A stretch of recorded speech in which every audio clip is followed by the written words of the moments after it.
इस विमान हादसे के पीछे इस बात की भी दृष्टि होनी चाहिए कि मुझे ऐसा पता लगा है कि यूक्रेन की कोई एक एजेंसी जो ये मेंटेनेंस का काम करती है, सर्विस का काम करती है, तो कहीं माफ़ करना, ये तुर्की है। मुझे हाँ, ये एविएशन सेक्टर के ऊपर भारत को और नज़र रखनी पड़ेगी।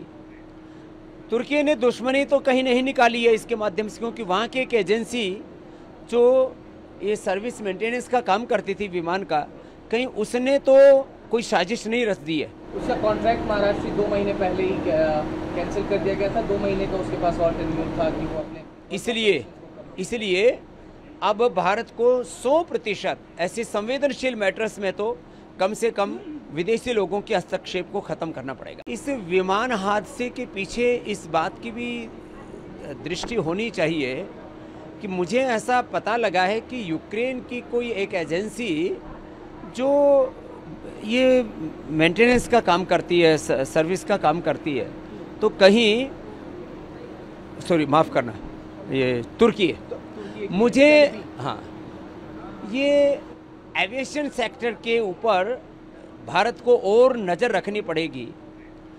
तुर्की ने दुश्मनी तो कहीं नहीं निकाली है इसके माध्यम से, क्योंकि वहाँ की एक एजेंसी जो ये सर्विस मेंटेनेंस का काम करती थी विमान का, कहीं उसने तो कोई साजिश नहीं रच दी है। उसका कॉन्ट्रैक्ट महाराष्ट्र से 2 महीने पहले ही कैंसिल कर दिया गया था। 2 महीने का उसके पास और टेन्योर था कि वो अपने इसलिए अब भारत को 100% ऐसे संवेदनशील मैटर्स में तो कम से कम विदेशी लोगों के हस्तक्षेप को ख़त्म करना पड़ेगा। इस विमान हादसे के पीछे इस बात की भी दृष्टि होनी चाहिए कि मुझे ऐसा पता लगा है कि यूक्रेन की कोई एक एजेंसी जो ये मेंटेनेंस का काम करती है, सर्विस का काम करती है, तो कहीं माफ़ करना, ये तुर्की है। मुझे हाँ, ये एविएशन सेक्टर के ऊपर भारत को और नज़र रखनी पड़ेगी।